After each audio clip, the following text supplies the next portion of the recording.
All right, everyone. Welcome in. It's time now for a College Football Live Monday here at Mark Rogers TV, the voice of college football. And what a weekend it was. So we will look back at week 5. We will look ahead mostly to week 6, because that's what we do, of course, is as soon as the games are in the books, we speculate and we think ahead and to what those games could mean going forward. So we'll check out the schedule for week 6. We'll look at the predictions that we had in week 5 and before. We will talk about anything that you would like to talk about. I will put the number in the live chat here in just a second. The call-in number, of course, is 860-325-3687. We encourage you to like, comment, and subscribe. If you don't want to comment anything that I've said, comment to the folks in the comments section. Our faithful viewers and supporters, they strike up better conversations than I could ever begin. So you'll find a lot of good college football chat right there, and I'm sure something that you can feed off of, something you'll probably disagree with, will be there in the comments section. So again, like, comment, subscribe. And I say this, you do whatever you want, but if you enjoy the commentary, if you like the discussion, the debate, the analysis, even if you don't agree with me, if you like what we're doing here in our college football content, the bloggers, broadcasters, and writers that we bring on a regular basis, the analysis, the live chat, the camaraderie and the community with everybody else, like the videos, and then argue with me. I enjoy it. All right. Also, yes, comment. Join the community. I've seen a lot of new names in recent live streams that I enjoy seeing, and many of those people have commented back that they've been watching for quite some time. They just finally joined in. And if you just want to kick back and listen and watch and laugh at us, I understand the entertainment value. And if you don't want to comment, that's fine. But you may have fun joining the live chat. So I will look at the live chat in just a second. Of course, today is October the 1st. Today is October the 1st. I should have that straight because it's the conclusion of our helmet challenge.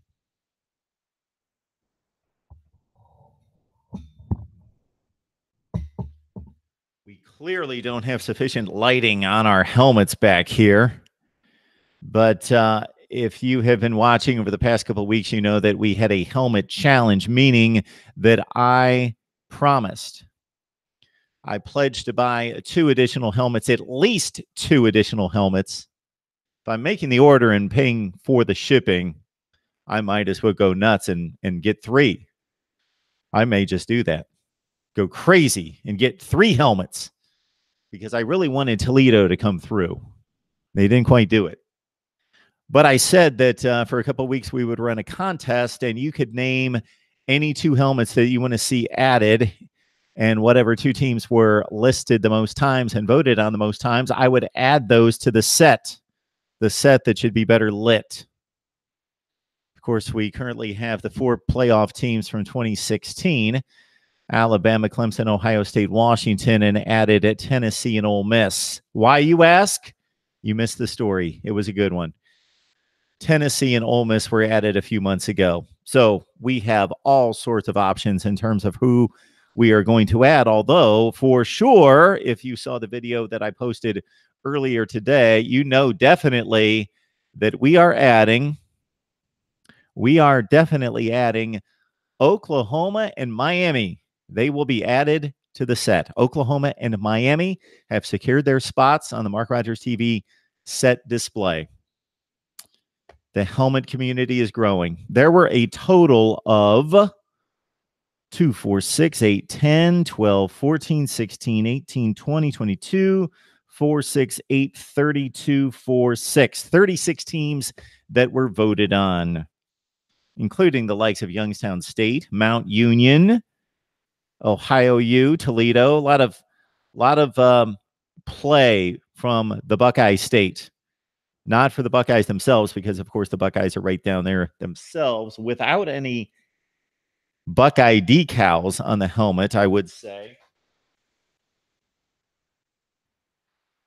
I think it came with 2, and I lost them.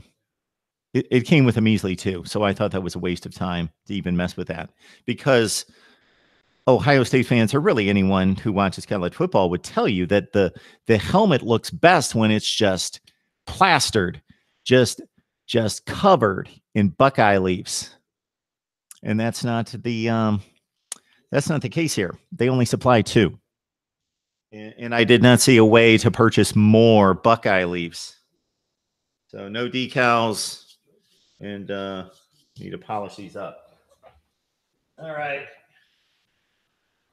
Somebody, I don't know if they were kidding now that I think about it, they mentioned that we should get an Alabama 13 helmet.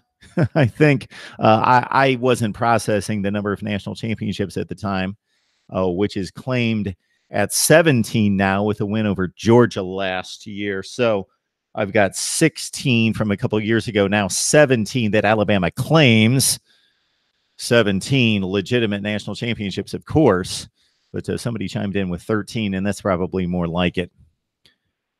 That would be a great off-season project to actually go through all the claimed national championships from everyone and go season by season and name the true national champion. Gonna have fun doing that. Mark Rogers TV, the voice of college football, bringing you the best analysis, discussion, and debate that you are going to find anywhere online. A lot of fine folks out there online, so catch your college football analysis all over the place, but come back to us as well. We enjoy the camaraderie, and these live streams are the best part of the week. So the videos, I am told, do better than the live streams. I am told by people that know the YouTube analytics that if you produce live streams, then YouTube is counting on those views as just being live views, and then they don't really push or promote the live stream once it's recorded and published. And maybe that's something I'm doing wrong right now, because I am certainly just creating these live streams every day. And as you guys know, on Friday and Saturday in particular, there are multiple times a day. On Saturday, we did a live stream from 10 to 12 in the morning before the noon kickoffs Eastern time. We did one at the conclusion of the noon games around 3:30. Then we came back before the big primetime games at the conclusion of the 3:30 window. Then we came back late night around midnight after the big games in prime time. So that's 5 live streams on Saturday. Who else does this? 5 live streams on Saturday. So we had a good time talking to you. This is what I like and enjoy doing the most with the live streams. But again, the YouTube analytics experts say produce videos, recorded videos, and they do better. They are pushed by the YouTube analytics. Enough of that. Let's talk college football. So again, Miami and Oklahoma will be added, but I did not say that there would just be 2 added, but I guaranteed 2, but I may add more. And a wild card like Toledo or North Dakota State got a vote. I may not be able to resist. Mark Rogers TV, the voice of college football. You can catch the audio at Google Play, Podbean, iTunes, and Stitcher. Just search Mark Rogers TV, and I've done much better the last few weeks of catching up the audio to the video, meaning in the past, because the video is our driver, I have cranked out the videos, and then a couple of days later, I remember, oh, yeah, I want to get these on audio as well. And in the off season, it doesn't much matter unless there's some timely news. But during the season, of course, I just posted the Ohio State Penn State instant analysis, so it wasn't so instant for those people who follow me on audio only. But they should know better because they hear the audio only where I'm talking about all the video stuff. All right. If you go to any of the description sections in the videos, you will see in the description sections a link from Amazon. If you do any shopping at Amazon or any significant other or anyone in your house, even if they're insignificant, if they shop at Amazon and buy their merchandise there, as many millions and billions and zillions of people on this planet do, please have them use one of the links. That helps support the channel as well. We released our 5th edition of the newsletter. I have already received a couple nice compliments about this week's newsletter, excluding one LSU fan who would like to see more LSU information in the newsletter. There are 130 FBS teams, and I know that very few of them rank ahead of LSU in terms of importance or relevance, but it will be impossible for me to include each and every team every week, of course, but I will try to get to the major games and the major teams, and that's typically my emphasis on the stats, facts, and trends that seem to be everyone's favorite section in the newsletter, The Voice of College Football. So if you are just watching each and every day, week by week, thinking and hearing about this newsletter, thinking, what is this all about? I keep hearing about this newsletter.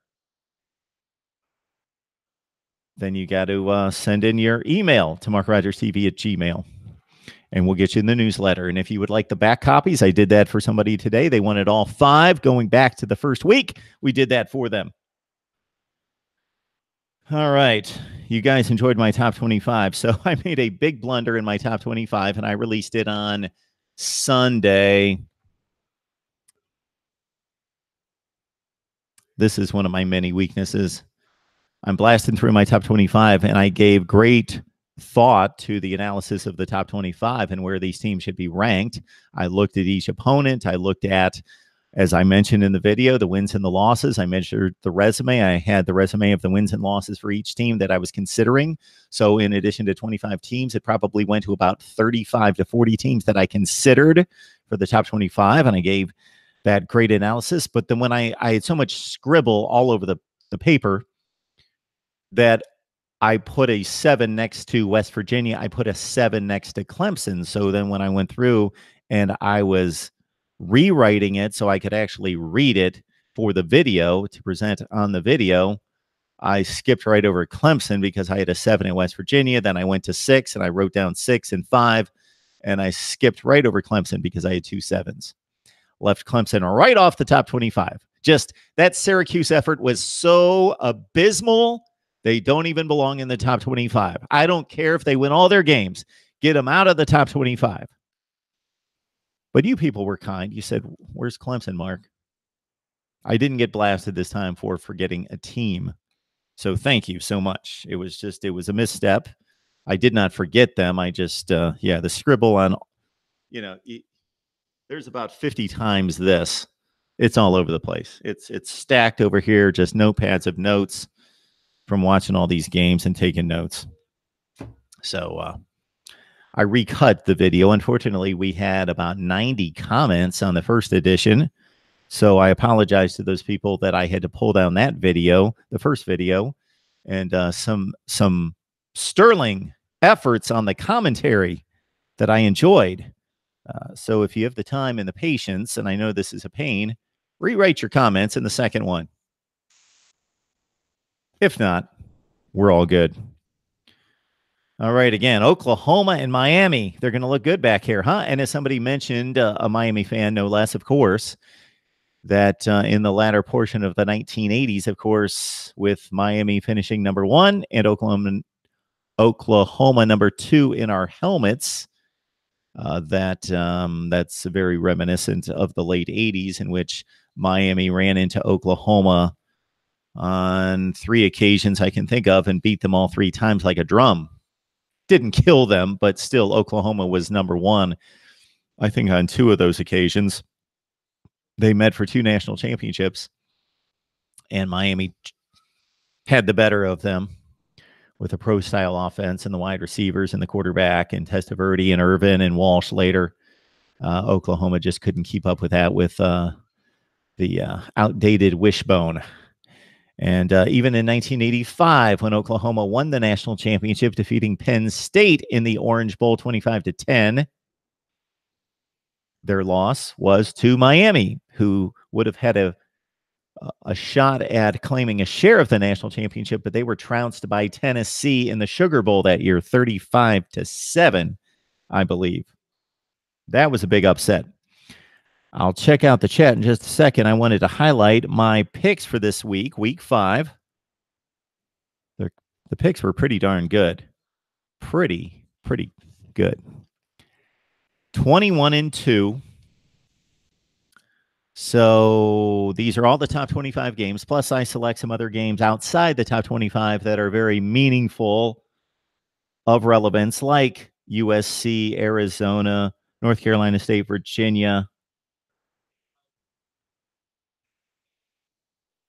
Those were probably the only two outside the top 25 this week. Utah and Washington State. I don't know if either one of those teams were in the top 25, but I selected that game as well.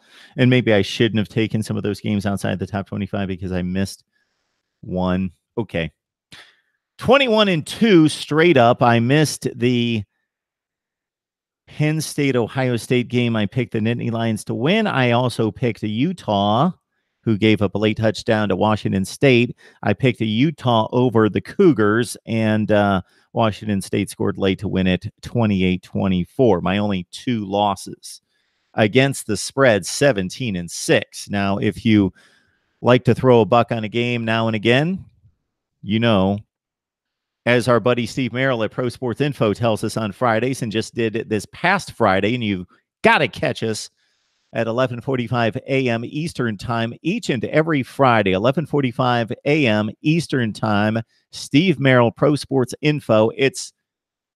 I don't want to say it's my most fun conversation of the week or the most interesting because, of course, I enjoy talking to all my guests and media contributors.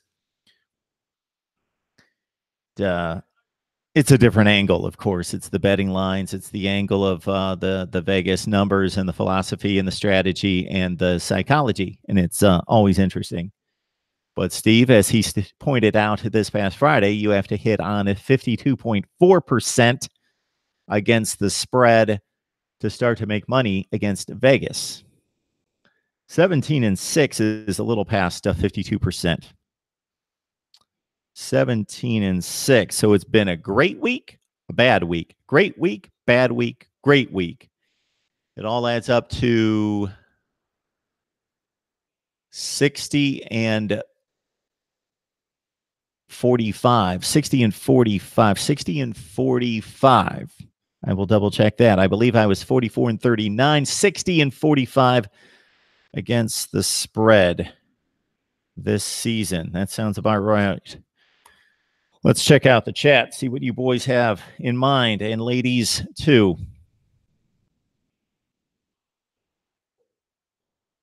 Hopefully, I didn't miss anyone on the newsletter today. I don't believe I did. I think I have my mailing list in order.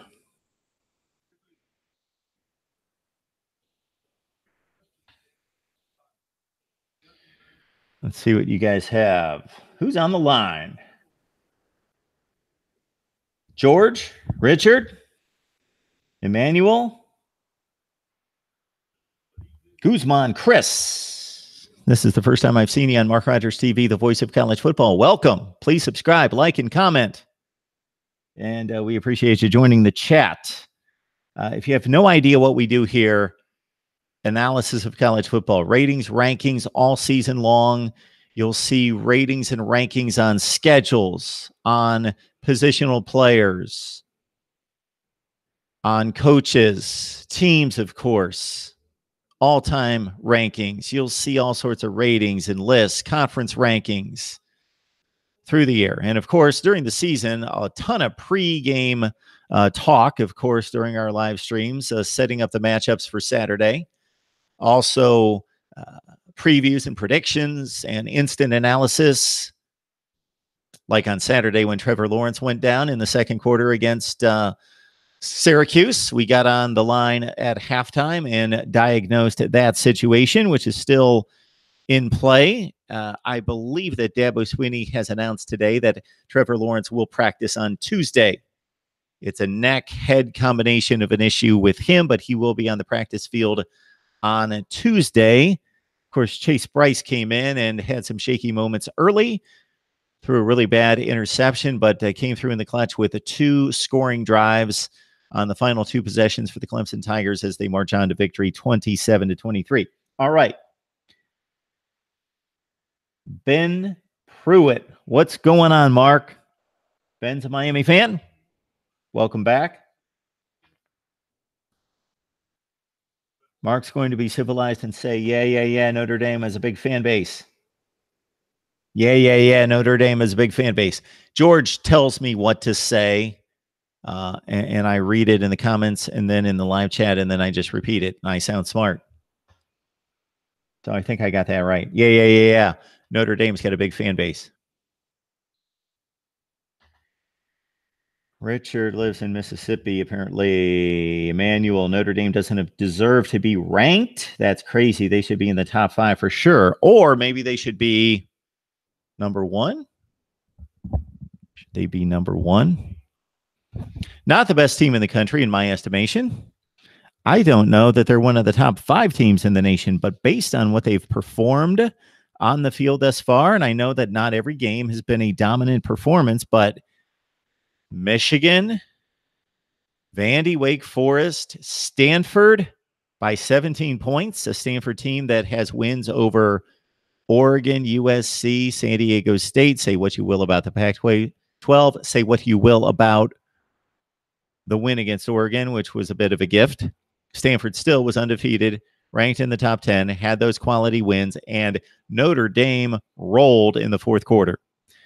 I give Notre Dame a whole lot of credit. I looked, and I thought when I looked at the teams below them in my rankings and thought they have 3 wins of much better quality. And if you extend it to Wake Forest, and we need to find out a little bit more about Wake Forest. I know that they're not good, but everybody gets caught up in the top 25 good.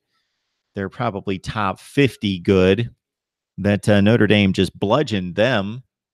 Clemson might not beat Wake Forest 56-27 the way they performed against Syracuse.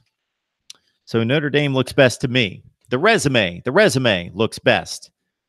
Alabama looks like the best team, and Ohio State, Clemson, and Georgia, especially the Buckeyes and the Bulldogs. Clemson not looking great Saturday, of course.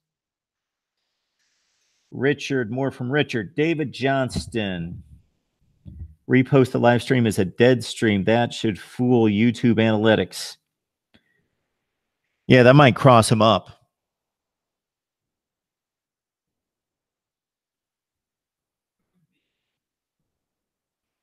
Richard letting us know that they've got 3 unis in Mississippi. That would not be 3 uniforms. That would be 3 universities. And, of course, Southern Miss gave Auburn a bit of a tussle on Saturday. That was certainly not a blowout, 24-13.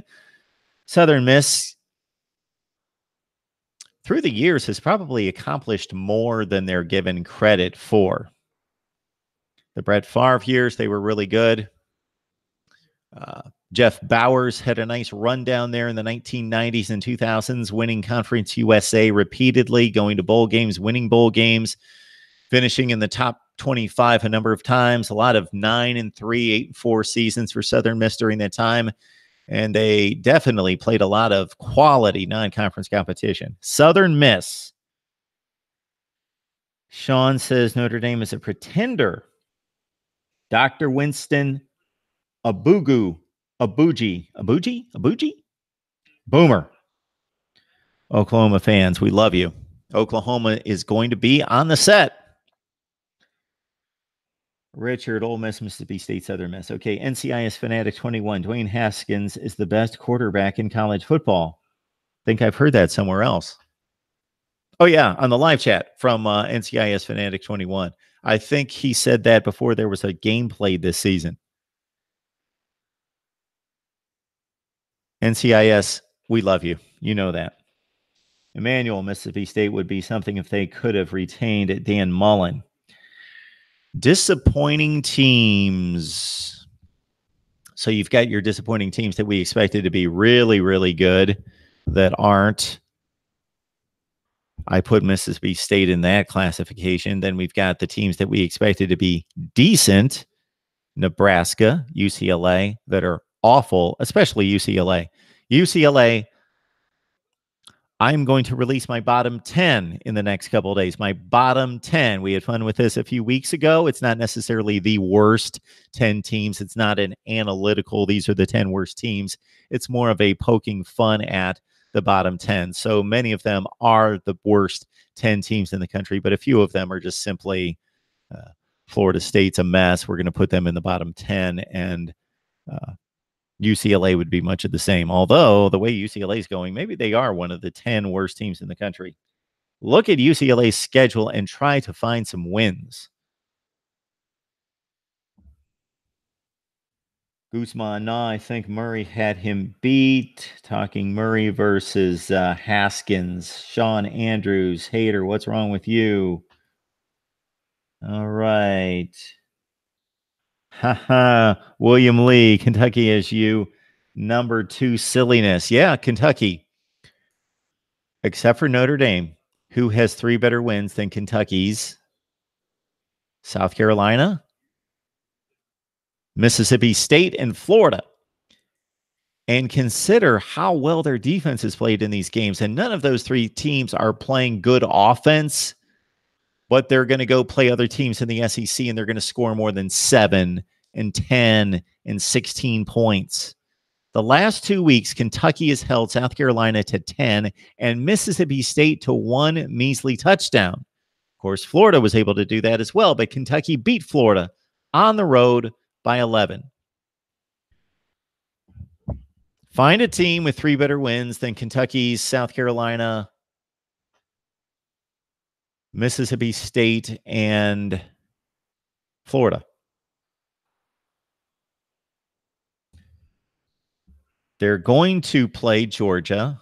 They still have yet to play somebody out of the West. I don't know who their other game off the top of my head is out of the SEC Western Division. It's Texas A&M, I think, this week. So Kentucky, that's why I say relax with the rankings. The rankings are based on what's happened. And if the team is not that good, they're going to show us. They're going to show us. Number 1 ND fan doesn't like the history lessons, and NCIS Fanatic 21 loves to delve out the history lessons. We would destroy Notre Dame like we did in 1995, 96, 2005, and 2015. 1995, Eddie George, huge run, tore him up for over 200 yards, 45-27 in Columbus. Next season, there was a long punt return in that game. Pepe Pearson had a nice game. He had a touchdown. Orlando Pace, of course, at left tackle, 29-13. I'm thinking was the final in 1996. 2005 was a Fiesta Bowl. And it was 34-20.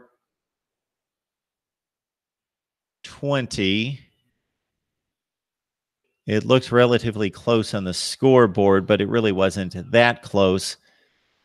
The Buckeyes had a ton of yardage in that game, like 640 yards. Troy Smith at quarterback. That was the season before he won the Heisman. Ted Ginn, Santonio Holmes against Brady Quinn and company, 2005. Then 2015 was the Buckeyes team that should have been in the playoff. I'm not saying they earned a playoff spot. They did not. They lost to Michigan State. But we all know they were better than Michigan State. They had an NFL team. They went to the Fiesta Bowl instead, and they beat Notre Dame 44-28. I'm getting messages in from someone. All right. Notre Dame, a lot of Notre Dame talk. We'll have to get to Notre Dame. I did my best to prep the Notre Dame Stanford game. I did cut a preview on SG1 Sports. Notre Dame and Stanford. I will be posting 3 previews this week on SG1 Sports, as they have asked me. And we've worked out a situation where I'm going to be supplying much content for SG1 Sports. All right. Notre Dame is my team's greatest rival, in my opinion, but they are an awesome program. Brody, Irish fan. Notre Dame people coming in. Come on in. So in the past, we've supplied a lot of Notre Dame content. That would be, it wouldn't be comments. We have commented a lot on Notre Dame as well, but it would be content on Notre Dame.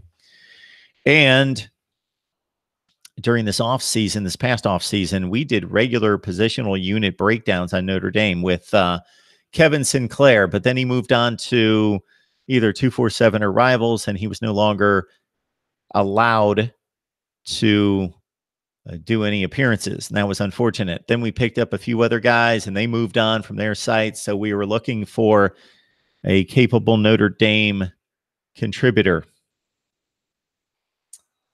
All right. So more from Brody, guys talking it up. Okay, if you guys have anything for me, let me know. We got Ricky on the line as well. Cash Boy D, haven't seen you in a while. Good to see you. Notre Dame going to beat Miami.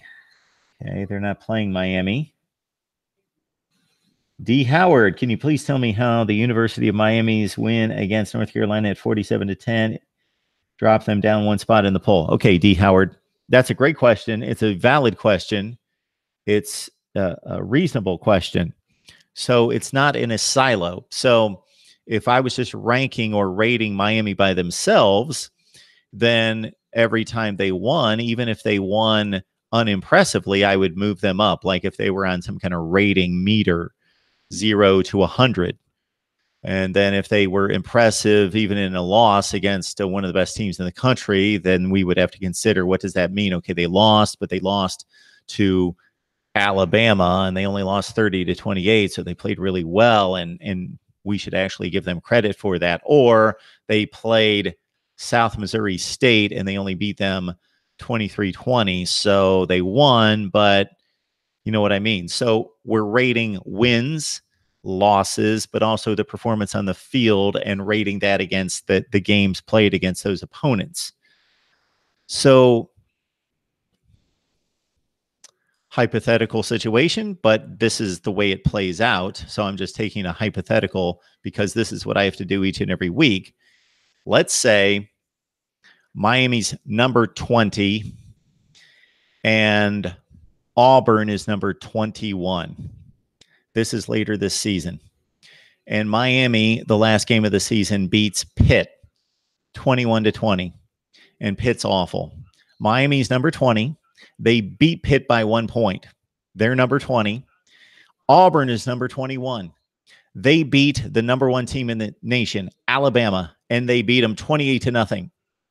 Do you think because Miami's 20 and Auburn's 21 that I should keep Miami 20 and Auburn 21?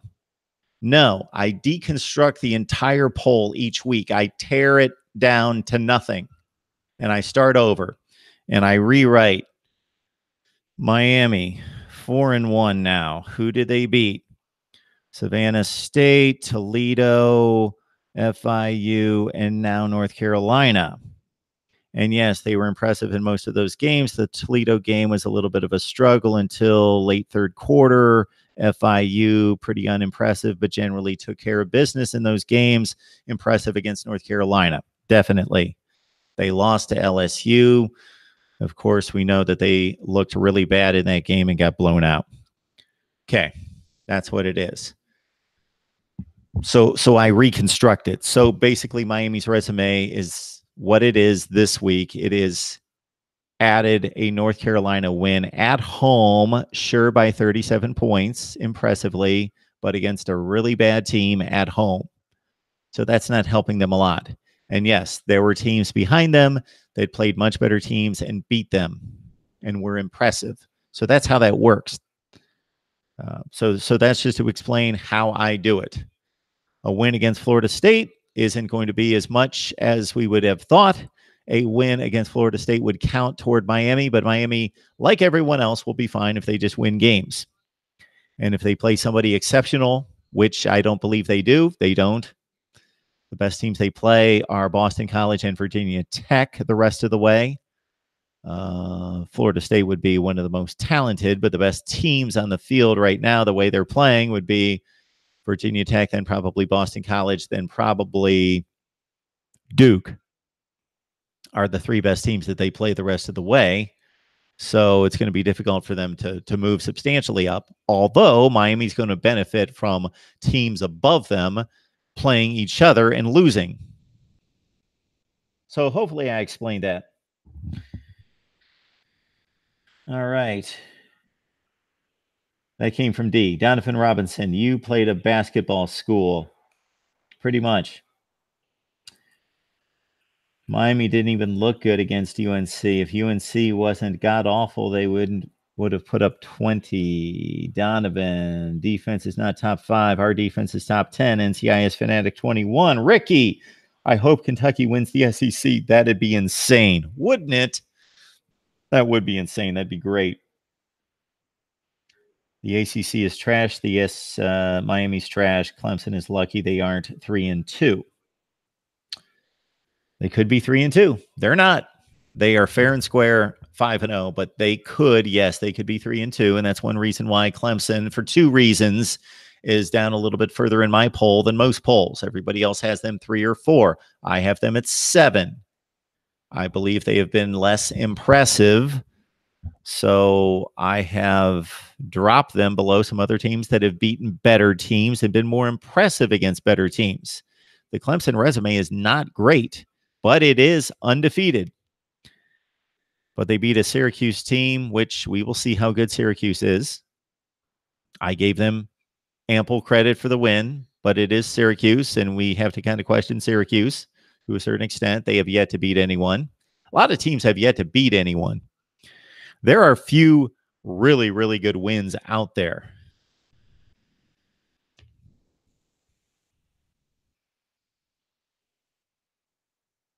Mitch is back. That's so dumb that Clemson storms the field once after every game. No, Clemson is another level than Miami. All right, I think I'm caught up in the live chat. 17-6 against the spread this week. I'll be saying that until Saturday. And we are going to try to break the every other week trend that we have going. And Miami and Oklahoma will be added soon to the set display, in addition to maybe some other teams. But I guarantee Miami, on the strength of, I believe, 22,000 votes, and Oklahoma came in with 13,000 votes. I'm sorry. That was 22 votes. 22 votes for Miami and 13 votes for Oklahoma. Someday. Got a call coming in from somebody. All right. What else is going on? Let's check out the schedule and maybe a little bit of news. I don't know of anything in particular other than Trevor Lawrence being cleared to play on Tuesday by Dabo Swinney and the doctors there at Clemson.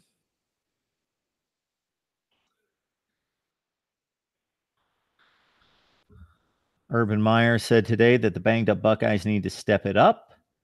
A&M's Fisher defends face mask grab of Dodson. I did not see that. A&M. Who did they play last week? Arkansas. I saw some of that game. Clemson believes Lawrence injury a neck strain. Concussions fall in Ivy League and kickoff tweak.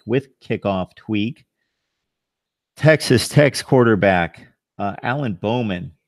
He's a freshman, could leave the hospital soon. That was a bit alarming. Let me read the latest on that. Bowman started against West Virginia, and yes, he's recovering from a collapsed lung. Texas Tech coach Cliff Kingsbury said Monday that quarterback Alan Bowman remains under observation after suffering a partially collapsed lung, but he believes Bowman could be released from the hospital soon. Bowman, who started Texas Tech's 3 wins this season, left late in the first half Saturday after being sandwiched by 2 West Virginia defenders. He did not return and was taken to a local hospital for testing. Bowman led the FBS with 389 passing yards per game and had 10 touchdowns to just 2 interceptions. He set a Big 12 freshman record with 605 yards passing in the Red Raiders' September 15th win over Houston. Jeff Duffy, who relieved Bowman against West Virginia, would likely start if Bowman remains sidelined. Duffy threw for 172 yards and ran for another 86 Saturday. He accounted for 2 touchdowns but threw 2 interceptions as Of course, West Virginia got out to an early lead at 28-7. And then they held on for dear life and won at 42-34.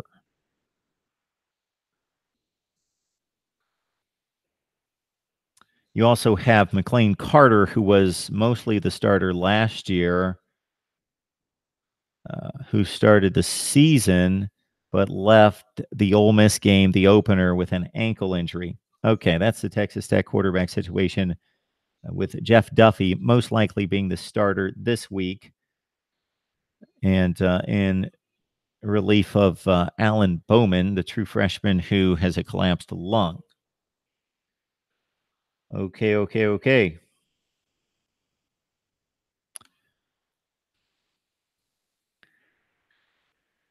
If you got anything on your mind, it's 860-325-3687. Let me put that in the live chat before I check out week 6. Videos coming out soon. We're going to have our bottom 10. I've got an outlook on Notre Dame that I'd like to deliver here in the next day or two. I've got a few thoughts on Notre Dame, what they've accomplished thus far, what they have that lies ahead. I know people are speculating Notre Dame, having cleared Stanford and Michigan, should be ready for the college football playoff, will be favored in every game. I get that, but there's a lot of work to do for the Irish. Dexter Williams back in the fold this week, had a huge game for Notre Dame. He's their home run hitter, and after missing the first 4 games of the season, that is big for Notre Dame. So I'm going to talk some Notre Dame football here in the next couple days. You'll be looking out for that video as well as my bottom 10 predictions will be coming out later this week. We'll do our live streams on a Wednesday night at 7 o'clock Eastern time and Thursday at 7 o'clock Eastern time. And of course, check in with Steve Merrill and myself, Steve from Pro Sports Info on Friday at 11:45 a.m. Eastern time. Yes, call in, Big Poppy. Call in 860-325-3687.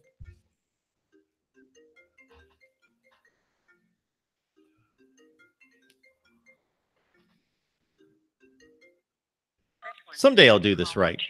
I will.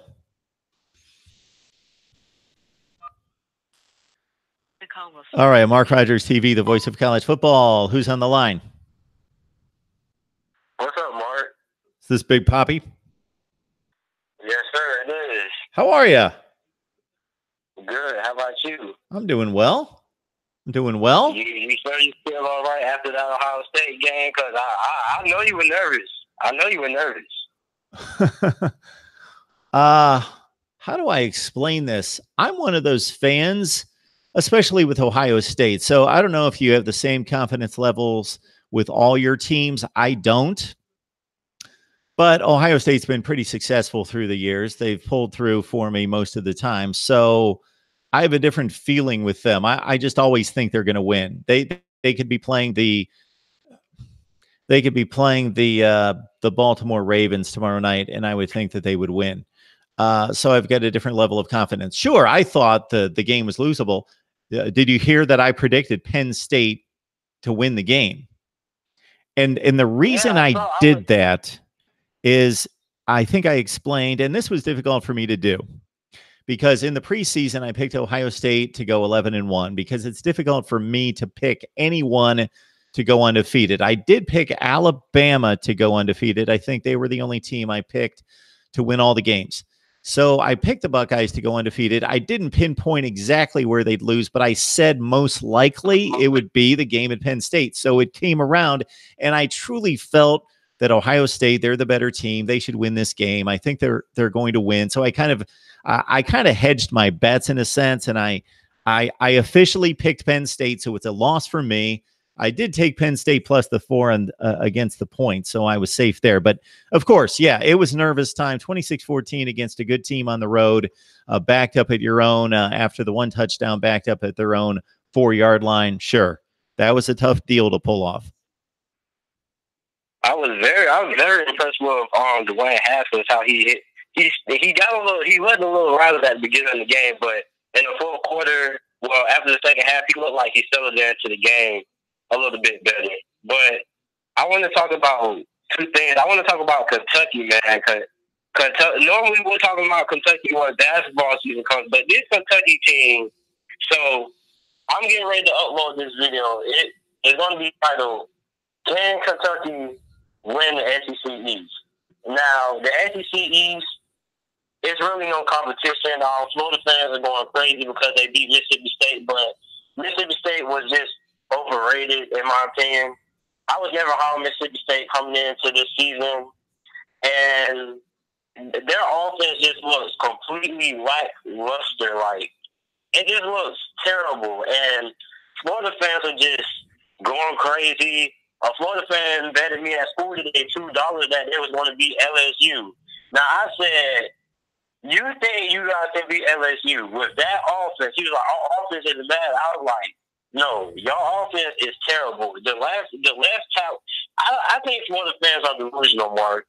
I think they're delusional. They might be one of the most delusional fan bases of all of college football, other than UCF thinking that they're the national champions.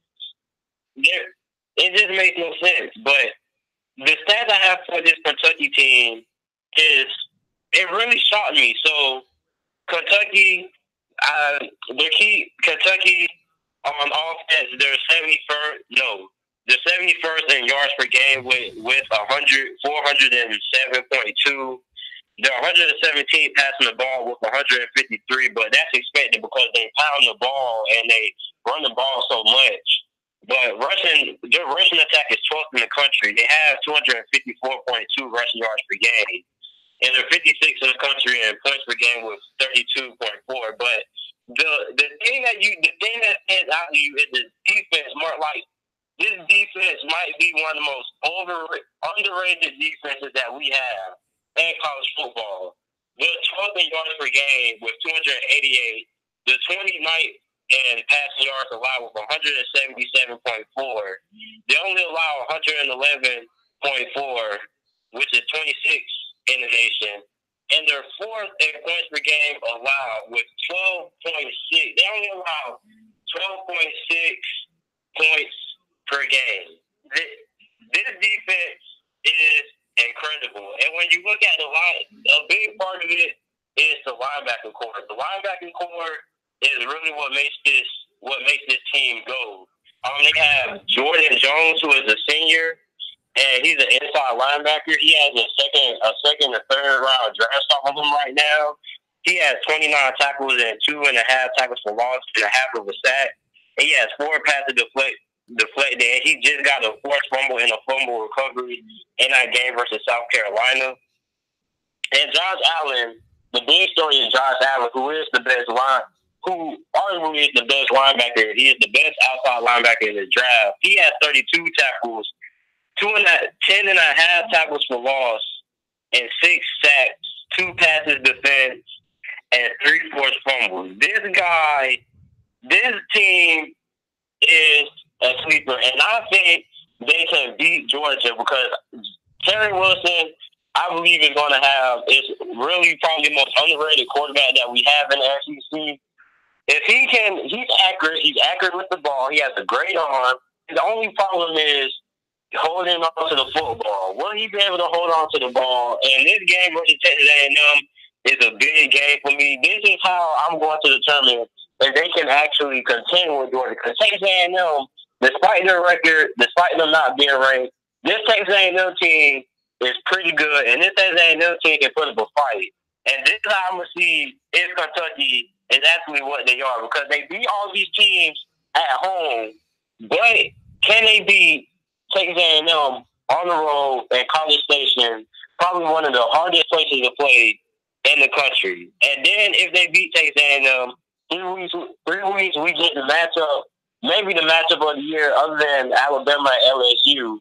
We get Kentucky and Georgia. And hopefully by then, Kentucky will be a top 10 team. So, what do you think?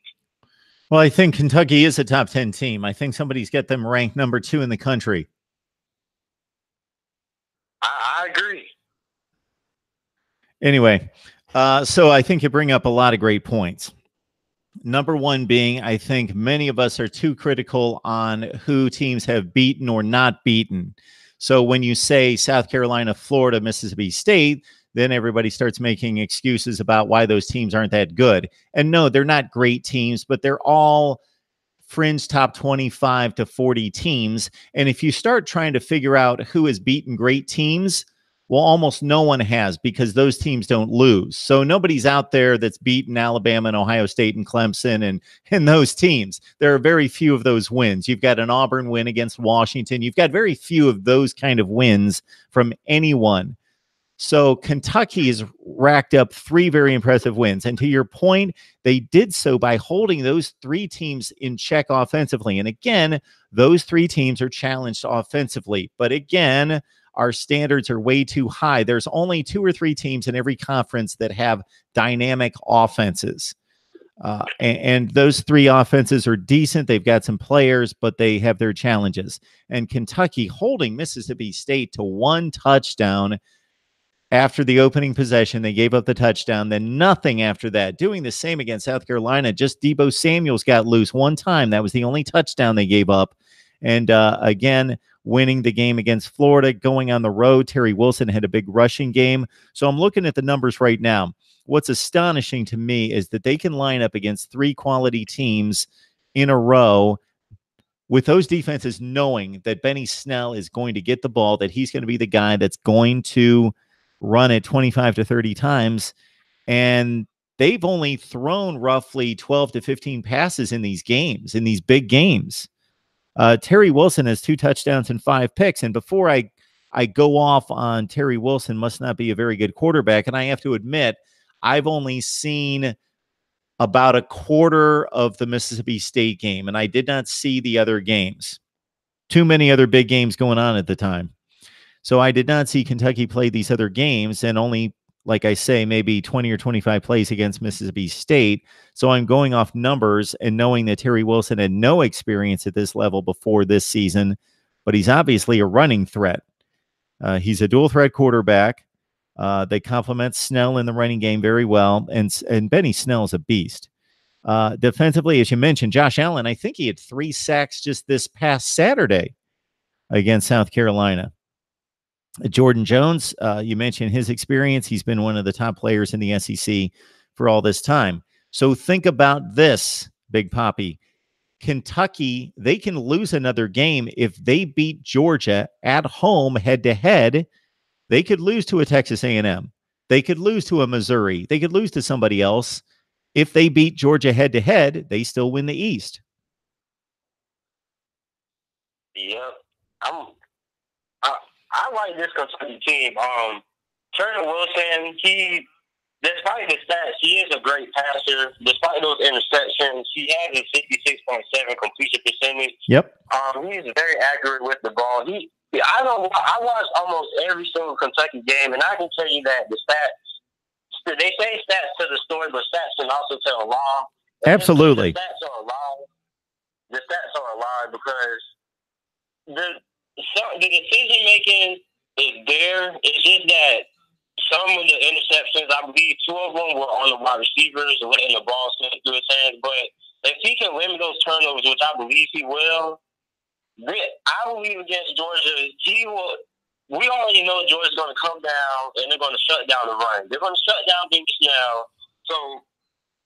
So Trent Wilson is going to have to beat Georgia through the air and also with his legs. And I believe he can do that. I'm very high on this Kentucky team. I believe this Kentucky team might be the second best sleeper in all of college football behind Boston College.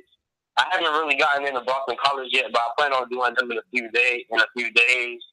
But I'm very high on those 2 teams, especially Boston College. A.J. Dillon is an absolute freak of nature.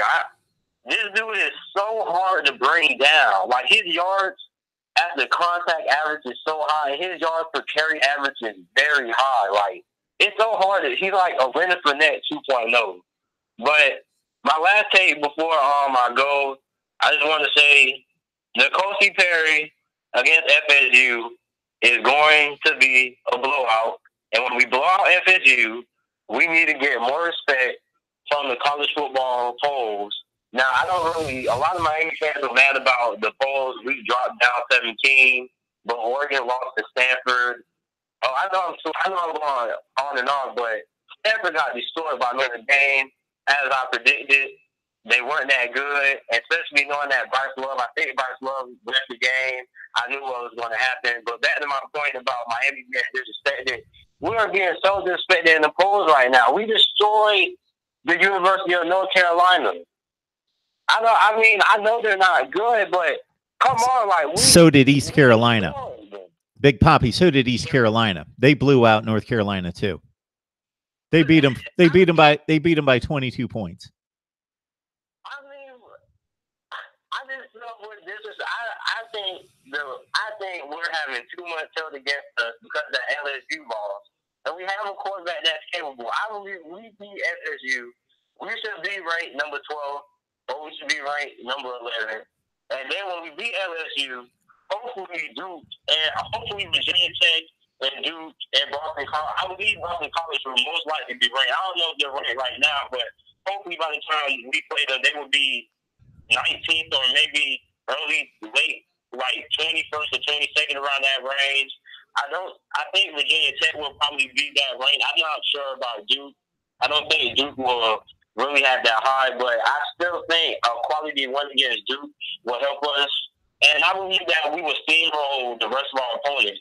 Besides the Boston College game, I keep telling Miami fans, circle the Boston College game on your calendar, because these guys run the ball with A.J. Dillon with relentless intent. And Miami this year sucks at stopping the run. The North Carolina game, if you watch that, you saw the beginning of the game, the Ohio State transfer, I don't know his name, but he was absolutely shredding us. Antonio Williams. Yeah, he was. Antonio Williams was shredding us at the beginning of the game.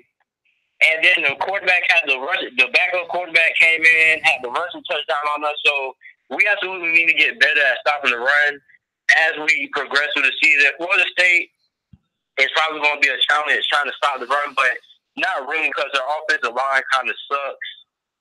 But I still like Cam Akers to break loose for a few big ones. But the Boston College game is going to be the game that Miami fans have to circle on the calendar, because that's going to be our toughest game of this season. It needs to be marked out on the calendar, and it's on a Friday. Yes, it is. So, Big Poppy, you're a class act because you haven't jumped on me, nor have I'm surprised to Miami fans out there, because if they've checked out my top 25, which I know the first release they got about 500 views, and then the next release is in the two somewhere, so about 700 people have, and I have very few that have questioned my Miami ranking. So let me explain here, and I think you understand this because I've explained it over and over and over and over. I've got Miami just out of the poll at 25. That's my poll, and it's based on what's been accomplished. That doesn't mean that I think Miami's the 26th best team in the country. I think Miami is about the 12th to 15th best team in the country. I am rating them based on the results versus obviously the other teams that are in the poll under consideration, and it just doesn't impress me to date. Now, if they continue to win, they'll be fine. But as you mentioned, Florida State at home coming up this week. Then they've got a trip to Virginia. Boston College, as you mentioned, on a Friday night. I think we all saw that game during the offseason and thought that's going to be quite a game. Now, Duke was outclassed by Virginia Tech this past Saturday night, but they've played well. That could be a dangerous game, but it is at home. Georgia Tech on the road. Virginia Tech, of course, in Blacksburg. Looks like they've got it back together after a big win against Duke. That's going to be huge. And then, of course, Pitt in the finale. So to me, it's a 3-game season. I hate to dismiss Florida State, man. They could come ready to play. We'll wait and see. They have the talent. They have the talent to match up, but it's just not coming together for them to barely squeeze by that bad Louisville team. But yes, Boston College, Duke, and Virginia Tech are the 3 games that I really want to see. And I agree that Boston College. I'm so excited for that Boston College game. If we beat Boston College, I like our chances. Pitt, we better not lose to Pitt this year, knowing that we have a real quarterback that can throw the ball. Like, I I've never been so excited about Miami football, Mark. I've been a Miami fan since I was 8 years old. I'm 16 years old now. I'm not like all the new Miami fans coming now that we're having success. I'm a Miami fan. No, I've always been a Miami fan. I never backed down for anybody, no matter how bad we was. No, I stuck with us, and now it just feels so good now that we're finally having success that I can say that I've been through it with my team, and now we're about this team with Coach Perry at quarterback. Now, I know our offense kind of fizzled out in the second half, and the defense really carried us. But if we can do this against Clemson in the ACC championship, I know we're looking down the road. I know we can't overlook Pitt. We lost the Pitt, but we got a real quarterback now. So I'm sorry I'm leaving Rose here, but I'm sorry. We still love you, but the Coach Perry is going to guide us to the ACC championship, I believe. And we're going to have an absolute good, a legit game against Clemson. I don't know if we will win because the offensive line isn't that good. The offensive line is still a work in progress. I think we have like a whole bunch of new starters. And we really haven't been tested on the offensive line. Boston College has a pretty good defensive line. I like Virginia Tech's defensive line. Virginia Tech has a lot of good speed. I don't think we'll be tested. Those are the two games that we're going to be testing on the defensive line. I'm not really sure about Duke. I haven't really watched a lot of their defensive line play. But Boston College is going to be that game that everybody watches. And the ACC is having kind of a down year. So that's going to be the game that every ACC fan needs to watch. Kind of a down year. It's been an awful year. All right, Big Poppy. Now that you bring up this Boston College game on a Friday night, it's October 26th. Listen, all Miami fans, all Boston College fans. I don't know if I have any watching me, but when I do produce the Boston College video, somebody watches them. So BC and Miami fans, that is October 26th. I am about 2 hours from Boston, 2 to 2.5 hours from Boston. If I know that there are going to be some Miami or Boston College fans at the game that specifically watch Mark Rogers TV, maybe I go up there and tailgate on Friday night. I do the show from the stadium. We report there from the stadium, and we do it up big on that Friday night. Maybe that's what we'll do. I can't wait to see that. And we play October 26th. I thought we played somewhere in November, so that got me even more hype because that's a 3 more weeks away. Yeah, it's October 26th. Mark, I've never been so happy and excited about football. You just don't understand. And my Pittsburgh Steelers, don't even get me started on the defense, but I'm happy that one of my teams is having legit success. It's a great time to be a Miami Hurricane fan. And thanks for having me on, man. I really appreciate talking about college football because I can't really talk about college football with most of with people at school because, they kind of just, they don't really speak anything factual. They just say, like, an FSU fan told me, like, they was going to win out, and an FSU fan told me after they got destroyed by Virginia Tech that they was going to win out and make it to the national championship. They probably want to talk about the NBA or something, or their favorite rapper. Yeah. But thanks for having me on, Mark. All right, Big Poppy. Anytime, man. Appreciate the call and the analysis, man. Have a great night. No problem. You too. So our ND fan, number one ND fan, brought up a good point. Miami's going to have a rough time with the College Football Playoff Selection Committee if their best win is Boston College. And, of course, they'd have to win an ACC championship game. But if if that's the second best win, then it could be difficult. So October 26th, Friday night. So Saturday, I like to be able to watch everybody play at the same time. But with Miami playing on a Friday night, wonder how difficult it would be for me to get good Wi-Fi at the stadium. Probably pretty bad.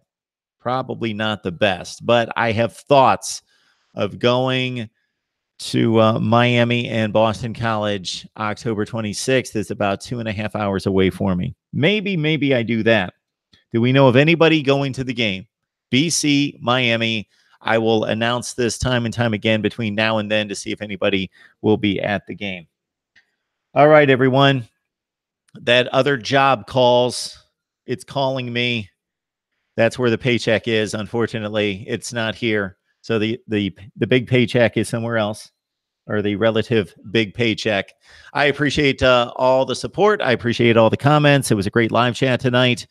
We talked week 6. We started to dive into a little bit on week 6. My top 25 that makes sense is out. Please give it a look. Like, comment, and subscribe. Of course, we also have our bottom 10 yet to be released. I've got some thoughts on Notre Dame. I'm going to be previewing the top games of the week. And, of course, we'll have our betting angle on Friday with Steve Merrill from Pro Sports Info at 11:45 Eastern Time on the live stream. Live stream Wednesday night and Thursday night, 7 o'clock Eastern Time. We hope to see you back then. In the meantime, think college football, and it's only a few days to Saturday. We'll see you next time.